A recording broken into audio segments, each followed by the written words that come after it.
Philippe Menet est professeur de neurochirurgie et chef du département neurochirurgical au CHU d'Angers. Interne des hôpitaux de Paris en 1984, il a commencé sa formation en neurochirurgie et a obtenu un master en neurosciences. Il a continué ses recherches sur la transplantation neuronale et a obtenu un doctorat en biopharmacie et ingénierie pharmaceutique en 1995. Il a été invité en tant que professeur à l'Université de Miami pour travailler sur un projet combinant thérapie cellulaire et thérapie génique pour la réparation de la moelle épinière.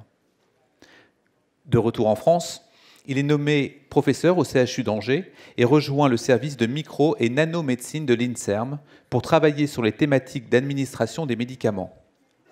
En tant que chef du département de neurochirurgie en 2007, il a dirigé une équipe dédiée aux tumeurs du cerveau et au neurohandicap et a mis en place plusieurs approches émanant de la convergence NBIC dans les salles d'opération. Ces projets les plus récents concernent l'intérêt de la réalité virtuelle pour la cartographie du cerveau pendant des chirurgies éveillées. Philippe Menet possède une grande expérience en tests précliniques et cliniques en neuro-oncologie et a cofondé le club neuro-oncologie de la Société française de neurochirurgie. Le professeur Menet a participé à plusieurs comités scientifiques dans le domaine de la neuro-oncologie et a publié plus de 200 articles scientifiques. Totalement en lien avec le thème de notre semaine, le progrès jusqu'où, totalement en lien avec la transdisciplinarité et l'imagination qui est le cœur de notre semaine, je vous demande d'accueillir très chaleureusement le professeur Philippe Menet. Merci d'être avec nous.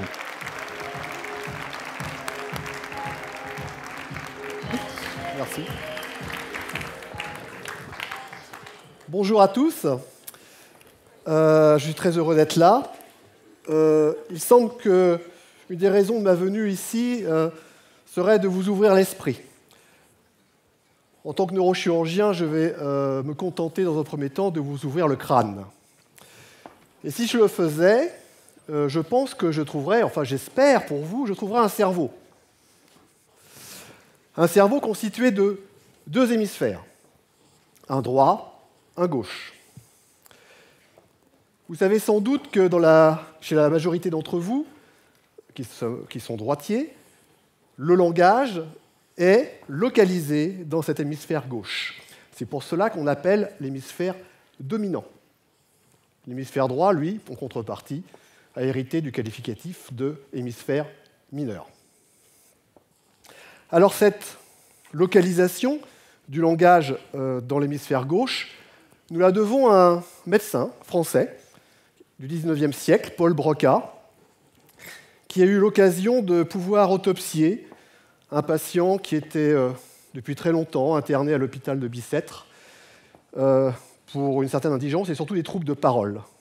Cette personne ne pouvait que répéter les deux termes « tentant », quelle que soit la question qu'on lui posait, les interrogations qu'on lui posait, tout en gardant quand même une certaine intonation affective dans ces deux mots, mais il était bien incapable de prononcer une phrase ou un mot.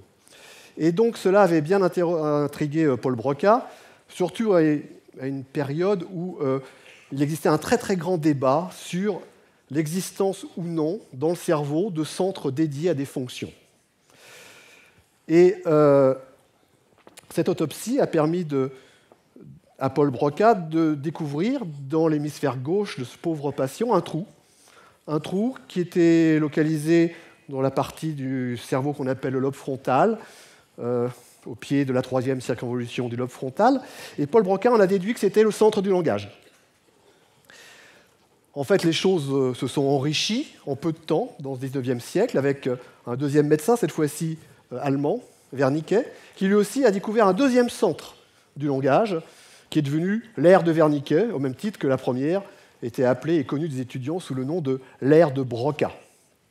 Enfin, un autre médecin a décrit une voie d'association, car ces deux voies devaient communiquer, et on est arrivé à ce schéma d'explication de l'intégration du langage dans le cerveau, avec un centre postérieur vers l'arrière, qui est le centre qui comprend et qui communique par des fibres, avec un centre antérieur dans le lobe frontal, le centre qui va parler, qui va émettre les sons.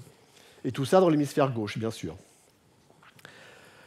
Alors vous imaginez bien que les choses sont probablement un peu plus complexes que ça, et les connaissances en termes de structure du langage dans le cerveau ont éminemment progressé. en particulier grâce à une technique, un examen qu'on appelle l'IRM. Et l'IRM, non seulement permet d'avoir des images anatomiques du cerveau, elle permet aussi d'avoir des images fonctionnelles du cerveau.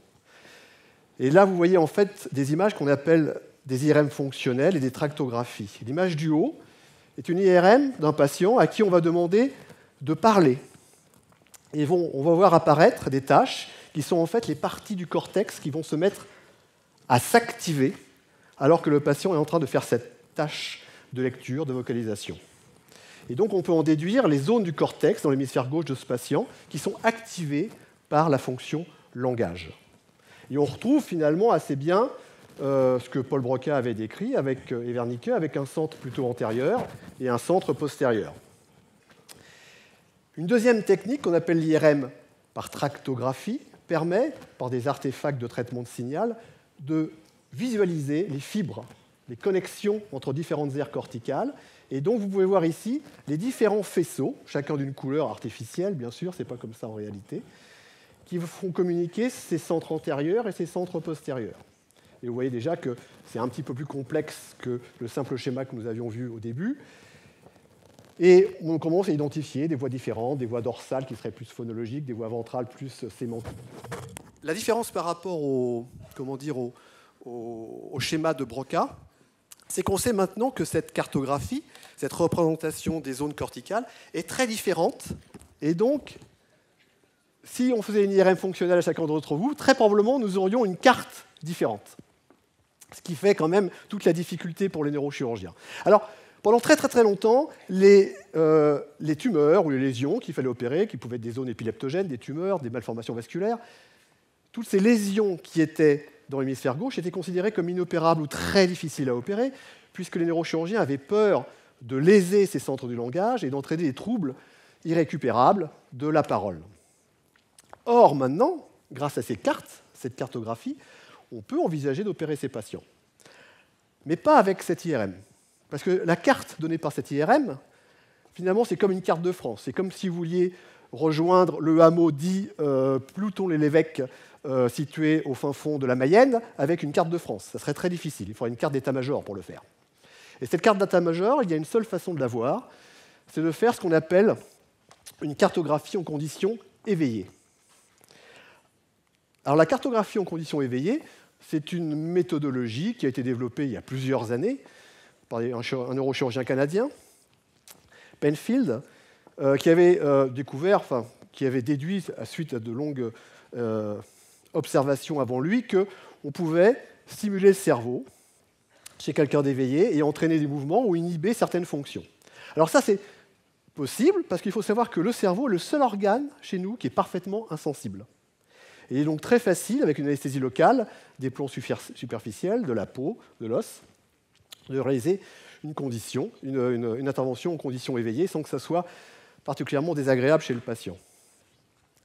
La deuxième chose intéressante, c'est que si on délivre au niveau du cortex ou en profondeur, alors qu'on est en train d'opérer une stimulation électrique qui comporte des caractéristiques particulières, on va pouvoir inhiber la fonction de la zone de 1 cm² du cortex qu'on est en train de toucher avec l'électrode. Et ça permet la cartographie du langage. La cartographie du langage, elle est faite sur des tests très faciles, qu'on pouvez voir ici avec une tablette tactile.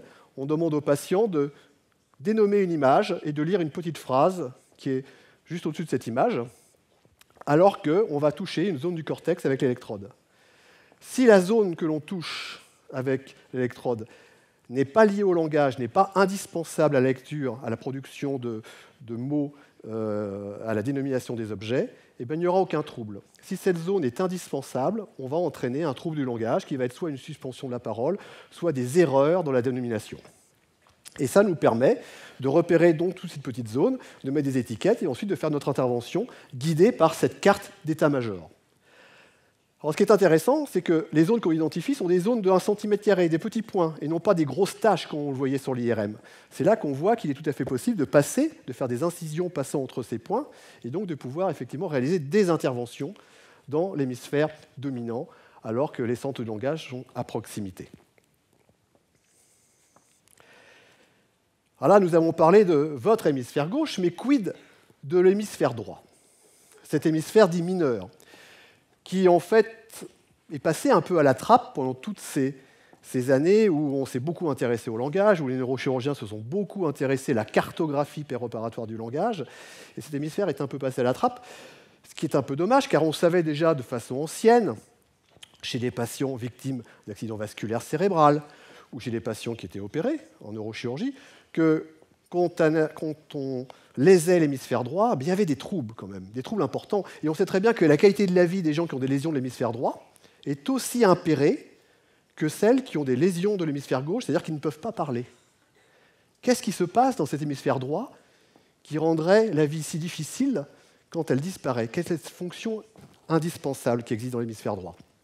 Alors, on a eu très vite une aperçu en étudiant les patients atteints d'accident vasculaire cérébral, comme vous voyez sur cette IRM, avec un accident vasculaire cérébral dans l'hémisphère droit.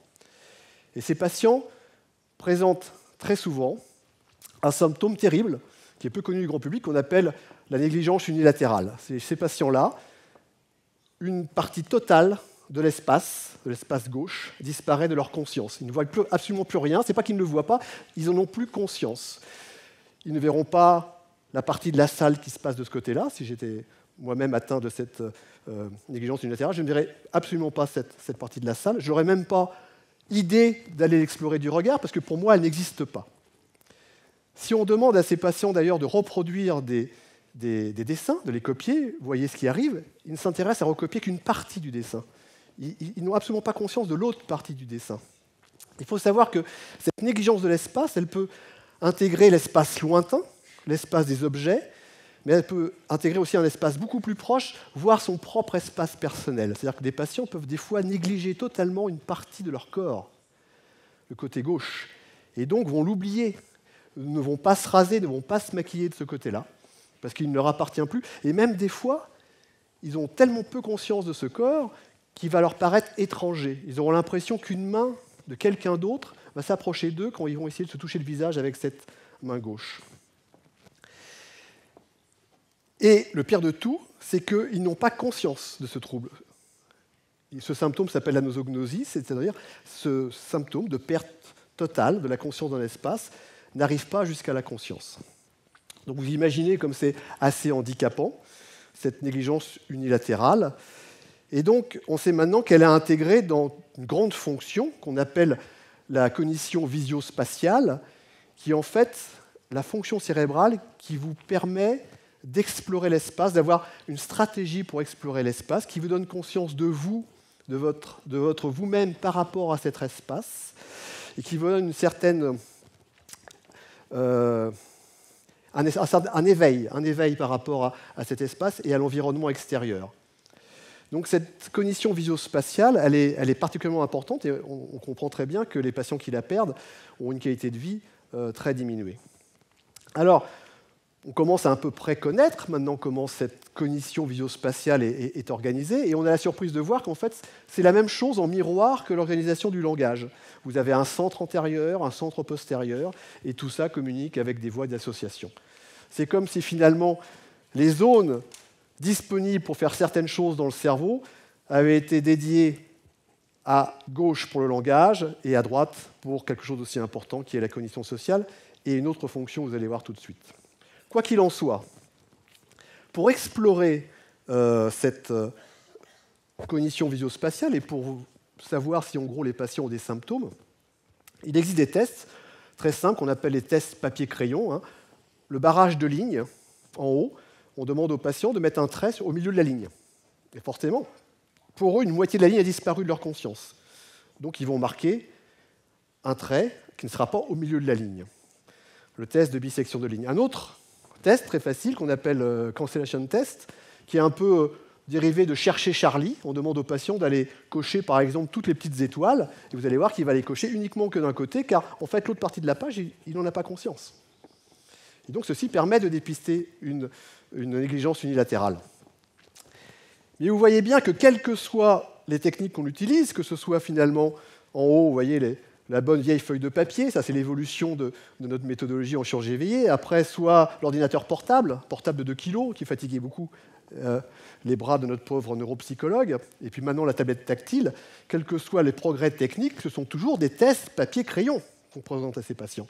Et ces tests sont tout à fait incapables de pouvoir apprécier toute la dimension hétérogène et très riche que représentent ces troubles de l'appréhension spatiale. Et donc, notre problématique a été de trouver une technique, une approche pour pouvoir tester chez les patients qu'on opérait dans l'hémisphère droit, de tester d'une façon ou d'une autre cette appréhension de l'espace, cette appréhension de l'exploration spatiale, par des tests faciles, reproductibles, compatibles avec l'approche de la chirurgie éveillée, et beaucoup plus riches et beaucoup plus pratiques que ces tests papier-crayon. C'est là que nous avons eu l'idée effectivement de la réalité virtuelle, et en particulier des lunettes de réalité virtuelle. Et donc, nous avons développé en premier une application qui permet de projeter dans un espace virtuel des objets, des points lumineux, qui vont apparaître parfaitement contrôlés par un optiste au moment où on opère le patient. Et donc, on sait très bien que si on applique notre électrode sur une zone qui est importante pour l'exploration spatiale, pour l'appréhension du champ visuel, eh bien, l'objet va disparaître de la conscience du patient. C'est-à-dire qu'il ne va pas le voir. Et donc, ceci va nous permettre de cartographier effectivement toutes les structures corticales et les voies qui sont liées à cette cognition visio-spatiale. C'est ce que nous avons fait. En 2016, en fait, nous avons été un peu poussés à l'action un peu plus vite que prévu, car s'était présenté dans le service un patient qui avait des risques de négligence unilatérale, mais surtout qui avait perdu une partie de la vision. Il avait perdu un œil pour des raisons ophtalmologiques. Et donc, il était très important pour lui de garder non seulement la cognition visio-spatiale, mais aussi ce qu'on appelle le champ visuel. Le champ visuel, c'est ce que vous voyez autour de vous sans regarder. C'est quand vous regardez la télé et vous voyez que quelqu'un rentre dans la pièce par la porte d'à côté parce que votre vision, en fait, embrase du 180 degrés. Et donc, il était important de conserver cette fonction chez ce patient. C'est pour ça que nous avons utilisé le programme dont je vous ai parlé. Et le patient nous a aidés pendant l'intervention. Au moment où nous étions en train de l'opérer, d'enlever la tumeur, à chaque fois que nous touchions avec l'électrode une connexion qui était importante pour sa cognition visio-spatiale, eh bien, le point qu'on envoyait dans ces champs visuels disparaissait. Il ne le voyait pas. Et on savait alors qu'il fallait respecter cette zone. Une chose intéressante, c'est que cette intervention, cette première mondiale, c'en était une, c'est vrai, a été très médiatisée. Et nous avons été rattrapés quand même par les autorités sanitaires qui ont fait remarquer, l'Agence des médicaments et des dispositifs médicaux nous avait fait remarquer à cette époque que nous n'avions pas fait cette chirurgie dans le cadre de tout ce qu'on appelle l'encadrement de la recherche biomédicale chez l'être humain. Effectivement, pour nous, ce n'était pas une expérimentation. Cette chirurgie éveillée, nous la faisions depuis plus de 10 ans.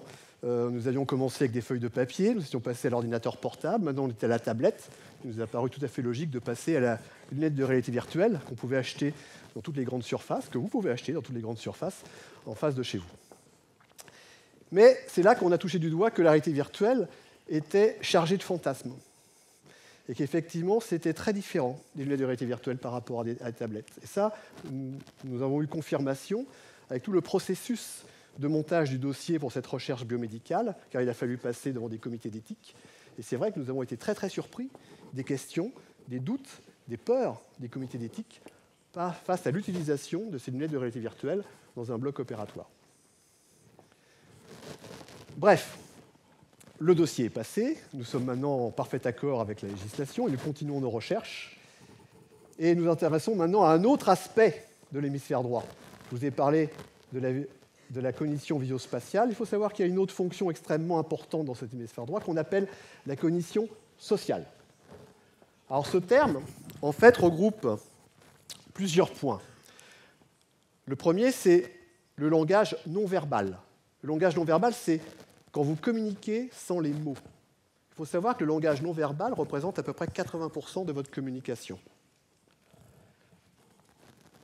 La reconnaissance des émotions faciales, elle fait partie du langage non verbal. Quand vous parlez avec quelqu'un, vous savez s'il est triste, s'il est joyeux, s'il est content de vous voir ou pas. On parle toujours de la première impression qui est la bonne. C'est ça la reconnaissance de l'expression faciale. La prosodie émotionnelle, c'est la façon dont vous parlez, c'est l'intonation émotionnelle de votre voix. Vous pouvez dire une phrase de toutes les façons possibles, elle n'aura pas la même signification si vous la prononcez de façon triste, joyeuse, en colère. Ça aussi, ça fait partie de la communication non verbale. Enfin, vous avez l'empathie, cette empathie qui vous permet de savoir que quand quelqu'un souffre en face de vous, elle vous permet en fait de souffrir avec lui.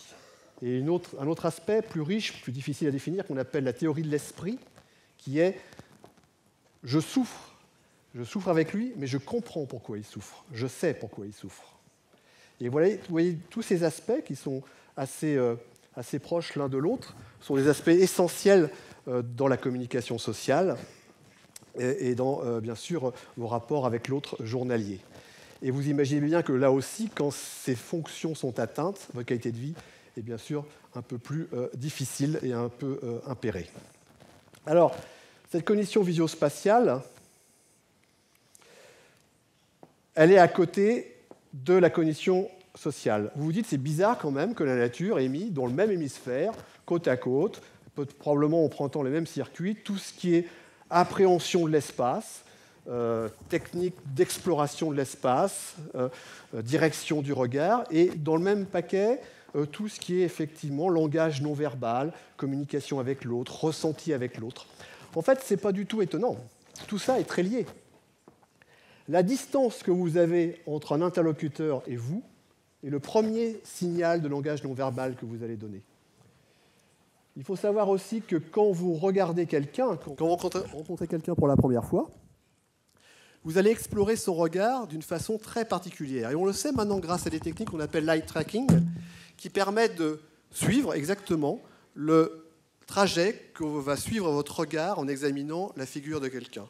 Et on sait que cette exploration du regard, du visage des autres, et se fait suivant une stratégie tout à fait complexe, tout à fait égale à tout le monde, avec un grand attardement sur les yeux et sur la bouche, et en négligeant totalement le reste du corps. Et donc vous voyez bien que la stratégie d'exploration de l'espace intervient là aussi dans la reconnaissance de l'autre, dans la reconnaissance de l'expression faciale, dans votre communication non verbale. Alors là aussi, on s'est posé la question, est-ce que la réalité virtuelle pouvait nous aider à développer des tâches qui allaient permettre de tester et donc de cartographier et donc d'épargner, lors d'une neurochirurgie éveillée, tous ces circuits, qu'ils soient corticaux ou sous-corticaux, de la cognition sociale. Alors, il existe des tâches, il existe des tests bien connus des neuropsychologues pour tester l'empathie, la théorie de l'esprit, la reconnaissance des expressions faciales. Ils sont tous assez complexes. Pas toujours facile d'ailleurs. Si on vous demande de reconnaître sur un visage la peur, la surprise, il faut savoir que tout le monde ne répond pas à 100% de bonnes réponses. Reconnaître ce que pense l'autre en regardant que son visage, là aussi, ça ne demande pas forcément des réponses toujours bonnes à 100%, mais c'est le neuropsychologue qui fait ces tests qui doit interpréter. Il y a aussi d'autres tests qui sont à base de petits scénarios, qui explorent la théorie de l'esprit et qui donc vous permettent de savoir ce que pense l'autre, ce qu'anticipe l'autre. Mais tous ces tests appartiennent à des batteries que fait le neuropsychologue au lit du patient, qui vont prendre 1 heure, 2 heures, avec des délais de réflexion, etc. Tout à fait inenvisageable d'utiliser ces batteries en chirurgie éveillée lors de l'exploration d'un hémisphère droit. C'est pour ça que nous avons eu l'idée d'utiliser des avatars. Depuis la naissance de la réalité virtuelle, il y a eu beaucoup d'études psychologiques qui ont montré comment l'être humain réagissait face à un avatar. Et on sait maintenant qu'on réagit face à un avatar, pour peu qu'il soit relativement réaliste, et encore, pas besoin qu'il soit hyper réaliste. Les êtres humains réagissent face à un avatar de façon tout à fait naturelle, comme si c'était un autre être humain. Et donc l'idée, c'était effectivement de pouvoir générer des avatars qu'on allait pouvoir contrôler, qui vont pouvoir exprimer des expressions faciales, qui vont pouvoir effectivement se trouver à des distances différentes de notre patient, virtuellement bien sûr, dans des champs différents de son champ de vision, avec des accroches du regard différentes, car l'accroche du regard est extrêmement importante aussi dans la communication non verbale. Et donc nous avons développé cette approche à partir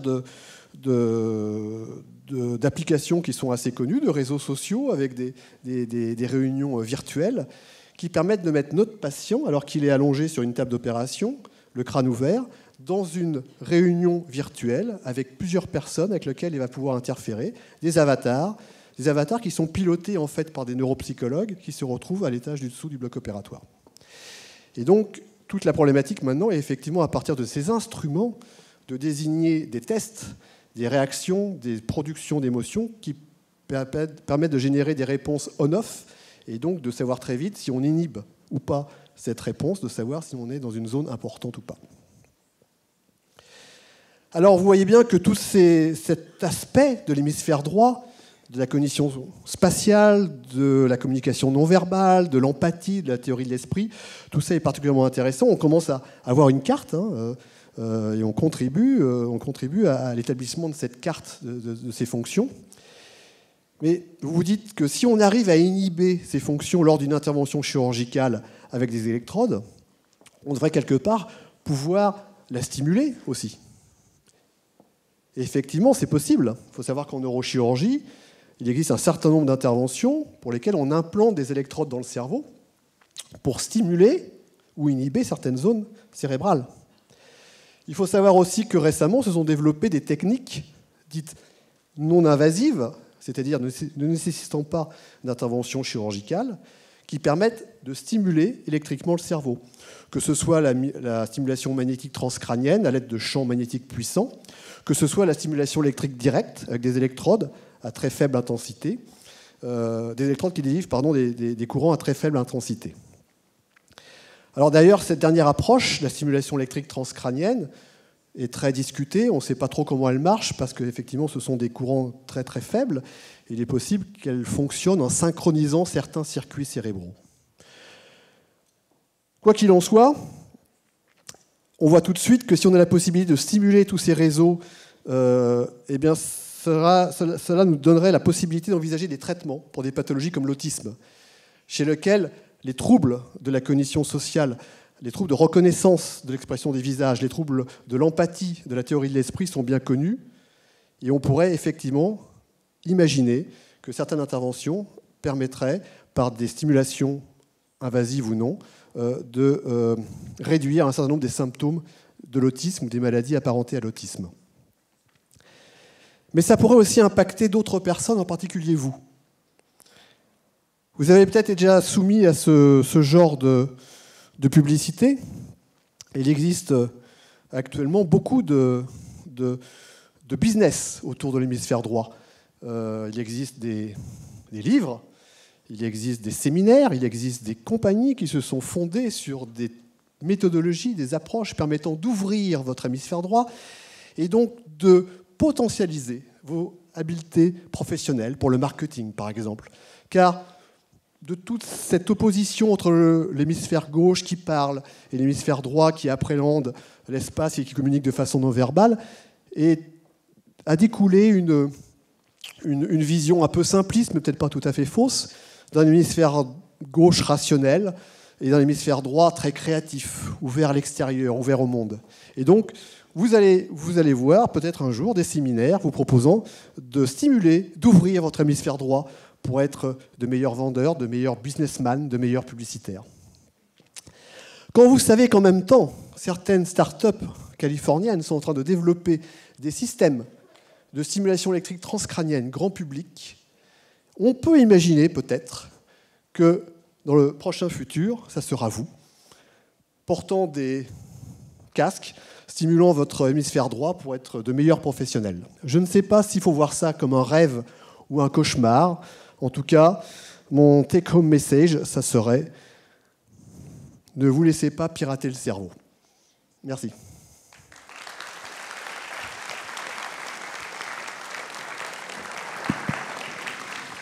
Merci beaucoup, professeur Philippe Menet, de votre intervention.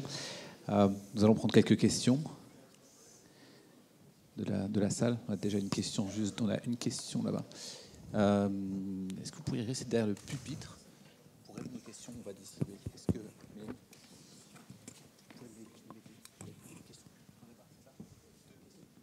Merci pour cet exposé passionnant.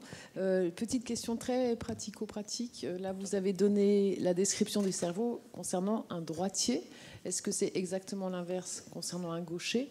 Et question derrière, qu'en est-il des ambidextres? Alors oui, c'est une question tout à fait intéressante. Bon, la plupart des gauchers, la majorité des gauchers sont faits comme les droitiers, c'est-à-dire qu'on leur langage à gauche. Une petite partie aura un langage distribué de façon bilatérale, un peu à droite, un peu à gauche, et c'est probablement dans cette population qu'on trouvera les ambidextres. Et puis une partie très très très très infime aura strictement le langage à droite. Très peu d'entre vous. Vous avez une question sur votre droite. Bonjour. Déjà, merci pour la présentation qui était très, très instructive. J'ai une question. Est-ce que c'est possible de séparer les deux hémisphères gauche et droit du cerveau? Et qu'est-ce qui se passerait si l'on réussissait à faire cela? Merci. Alors, c'est possible. Ça a été des expérimentations qui ont été... pas des expérimentations, des observations qui ont été faites dans les années 60. Il faut savoir que les deux hémisphères sont reliés par une structure qu'on appelle le corps calleux, qui est rempli de fibres qui vont faire communiquer la droite et la gauche. Et que ce qu'on appelait la callosotomie, c'est-à-dire la section du corps calleux, était une intervention qui était proposée dans les années 60 pour traiter les épilepsies qu'on n'arrivait pas à guérir par les médicaments, pour éviter que l'onde d'épilepsie se propage d'un hémisphère à l'autre. Et c'est un neurologue et un étudiant, un de ses étudiants, qui à l'époque s'est intéressé d'étudier de façon extrêmement précise ces patients qu'on appelait les split brain, c'est-à-dire qu'en fait, qu'il y avait eu une séparation entre les deux hémisphères. Alors, il faut savoir que quand vous avez une séparation des deux hémisphères, vous pouvez avoir une période un peu aiguë et très bizarre, où effectivement, chaque hémisphère ne sait pas ce que fait l'autre. Et vous pouvez vous retrouver en période aiguë avec une main qui essaie d'enlever votre ceinturon et puis une autre qui essaie de remonter votre pantalon. Et ça peut effectivement entraîner des situations un peu complexes. Mais très curieusement, cet antagonisme des deux côtés du corps se disparaît assez vite. Et finalement, on retrouvait une vie presque normale. Sauf si effectivement, un neurologue un peu plus aiguisé que les autres s'intéresse à vous et vous fait passer des tests particuliers en interrogeant, grâce à des artefacts techniques, en interrogeant votre hémisphère droit ou votre hémisphère gauche. Et c'est là qu'on s'est aperçu qu'effectivement, quand on montrait une image à l'hémisphère gauche, il pouvait effectivement la dénommer. Quand on la montrait à l'hémisphère droit, il était incapable de dire ce que c'était, parce qu'il n'avait pas accès à son langage. Par contre, si on demandait à l'hémisphère droit « ramasse la clé », par exemple sur la table qu'il était incapable de dénommer, l'hémisphère droit était capable de la ramasser. Il avait bien identifié l'objet, mais était incapable de dire son nom. Donc toutes ces études ont montré beaucoup de choses sur le rôle respectif de chacun des hémisphères. Et c'est d'ailleurs une grande partie, suite à ces études et leurs conclusions, qui ont été un petit peu fantasmées, qu'est sortie cette image de deux hémisphères, un très rationnel, très binaire, et un autre plus globaliste, plus ouvert, plus artistique, plus coloré. Merci. Nous avons une question juste là, devant vous. Dear Professor, thank you for your presentation. I have a question related to the latest experiment by the Italian doctor. They told that they will take an experiment to change the body and the brain, change the brain of the people. What do you think about that? Because the brain and the nerve is so sophisticated, is so complex. And what do you think about the connection between the nerve? Do you think it's possible, or do you think there are some ethical problems about this experiment? Alors on entend beaucoup parler d'un chirurgien. Un autre, quelques années auparavant, a fait beaucoup parler de lui pour la même approche chirurgicale qui consiste à proposer effectivement une greffe de tête, ni plus ni moins, avec quand même une finalité. La greffe de tête était finalement pour essayer de guérir des gens qui avaient des cancers généralisés, avec des métastases partout, sauf au niveau cérébral, à qui on disait bon, on va enlever votre tête, on va la mettre sur un corps sain. La problématique, effectivement, vous avez raison, ce sont les connexions. Globalement, greffer une tête, c'est pas très compliqué. Il y a deux carotides, deux grosses veines, ça se suture, c'est pas très compliqué. Ce qui est compliqué, ce sont les connexions nerveuses, en particulier ce qui va connecter la moelle épinière au cerveau. Et ça, on ne sait pas faire ces connexions. Et c'est d'ailleurs pour ça qu'on ne sait pas réparer un blessé de la moelle épinière, que quelqu'un qui a une blessure de sa moelle épinière qui est paraplégique, on ne sait malheureusement pas le réparer, et toujours pas, malgré énormément de travaux qui sont réalisés. Et donc, si on réalisait ce geste, qui est, je pense, techniquement possible, on aurait malheureusement des patients tétraplégiques condamnés à être ventilés à travers un tube et rester dans leur lit comme ça, vivants certainement, mais dans quelles conditions? Vous avez une question sur votre gauche. Hello. Yeah. Thank you, Professor. So my question is, we have been told that by practice we can make our skills better. So how does that actually translate into the brain circuits being changed, or like, does the muscles grow better? And how much of our skills can we actually improve by practicing? Je n'ai pas tout cerné. Do you want to rephrase or...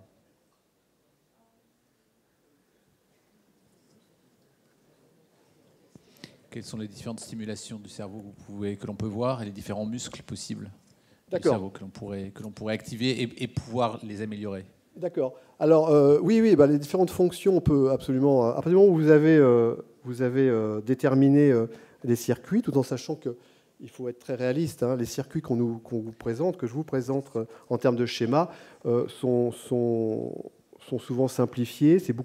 La réalité est beaucoup plus complexe. La réalité est mouvante. Ce qu'il faut savoir, c'est que, et ça c'est une nouvelle approche, je vous ai montré tout à l'heure l'IRM fonctionnel, qui montrait des zones de cortex allumées, des connexions, mais c'est comme si je vous montrais un tableau électrique.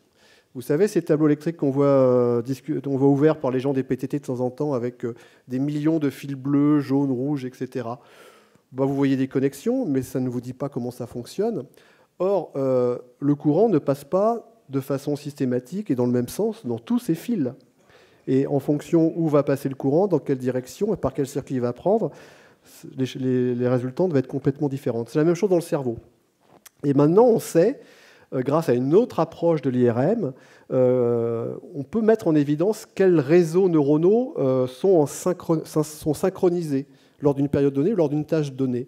Et ça nous donne justement effectivement ce qu'on appelle le connecticome. C'est-à-dire en fait quelles zones sont intimement connectées en réalité pour une fonction donnée et non pas sont-elles connectées anatomiquement, ce qui est un petit peu différent. Et donc quand on parle effectivement de la façon de... On peut tout changer, tout modifier, tout improver par une stimulation. Oui, mais encore faut-il connaître exactement ce connecticome. Alors il faut savoir qu'il existe actuellement un grand projet international qui consiste à essayer de mettre en évidence, de mieux connaître ce connecticome, c'est-à-dire comment réellement en situation sont connectées de façon dynamique, fonctionnelle, les différentes structures du cerveau que nous sommes tous en train d'identifier. Question ici. Merci pour votre présentation. Hier, on a vu Boris Cyrulnik, qui était neuropsychiatre, et qui disait notamment que l'exposition aux écrans trop longs pouvait diminuer l'empathie. Alors, est-ce que finalement, on aurait besoin de ces électrodes pour pouvoir modifier le cerveau ? Première question. Et deuxième question, c'était quel serait l'effet à long terme d'une stimulation par des électrodes, par exemple, du cerveau ? Alors, pour la première question, oui, effectivement, si vous passez votre monde devant un écran, probablement vos capacités d'empathie vont diminuer. J'en suis assez persuadé.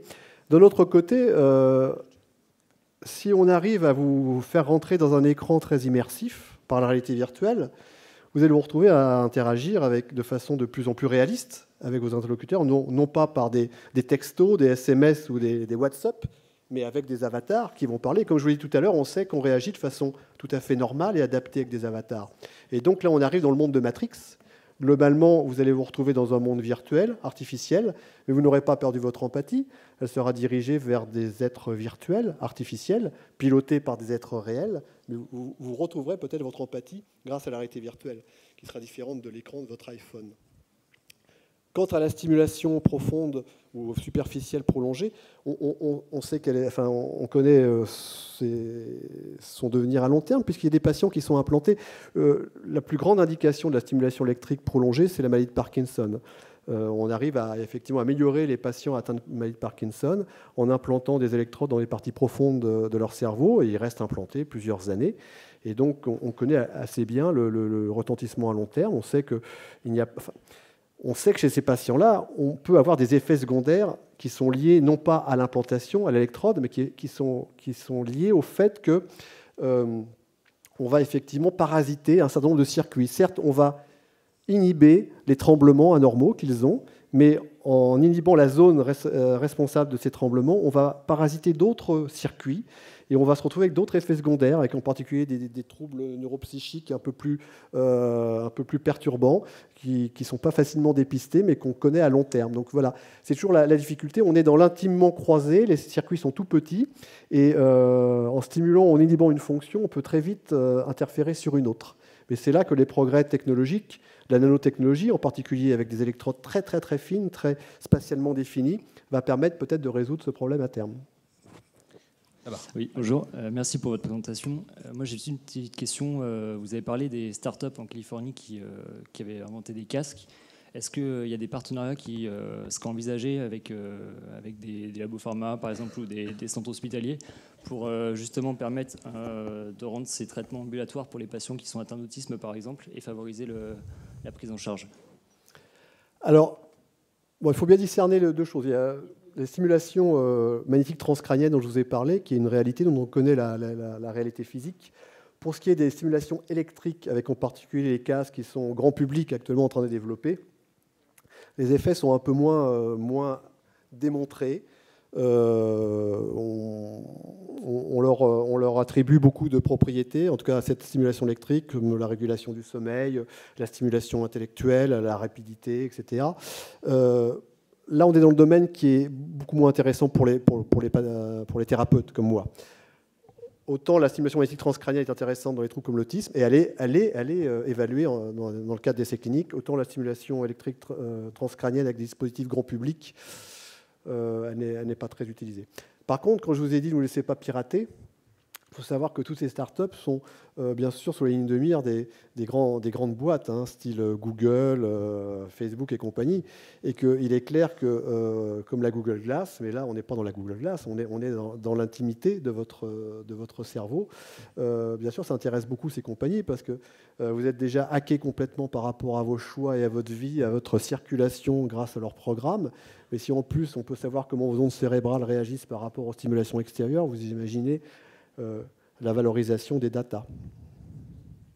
On dit de façon assez triviale, je crois, qu'on n'utilise que 10 à 15% de nos capacités cérébrales, vous préciserez certainement. Et du coup, je voulais savoir s'il y avait une propension naturelle, pour ne pas dire une sélection naturelle dans l'évolution. Est-ce qu'aujourd'hui, on est plus capable de mobiliser nos fonctions cérébrales que nos ancêtres Cro-Magnons, tout aussi sapiens que nous? Et si on se projette dans l'avenir, du coup, que serait l'homme si on faisait est-ce qu'on accroîtra naturellement nos capacités cérébrales, ou à quoi ressemblerait-on rapidement, puisque tout s'accélère, si on stimulait effectivement ces fonctions, et jusqu'où peut-on aller? Oui, alors je vais vous décevoir. L'histoire des 10% seulement utilisés du cerveau fait partie des neuromythes, comme l'hémisphère droit créatif et l'hémisphère gauche triste à mourir. C'est un neuromythe en fait qui est apparu dans les années 30, je pense 40, quand un histologiste fameux s'est mis à compter en fait les types de cellules qu'il y avait dans le cerveau. Et s'est aperçu qu'effectivement dans le cerveau il n'y a pas que des neurones, il y a ce qu'on appelle des cellules de soutien, que sont les cellules gliales, qui sont des cellules qui ont pour rôle globalement de soutenir les neurones et de leur apporter des nutriments, des isolations électriques, etc. Et que globalement, dans le cerveau, il est constitué que 10% de neurones, le reste étant des cellules de soutien. Et donc cette affirmation a été très vite transformée dans le monde journalistique comme on n'utilise que 10% de notre cerveau. En fait, non, on utilise tout le cerveau, plus ou moins bien. C'est ça la problématique. Donc je ne suis pas sûr qu'on puisse vraiment l'accélérer beaucoup plus. Il y a probablement une marge de manœuvre, mais qui sera assez limitée. Par contre, je crois beaucoup aux expansions externes.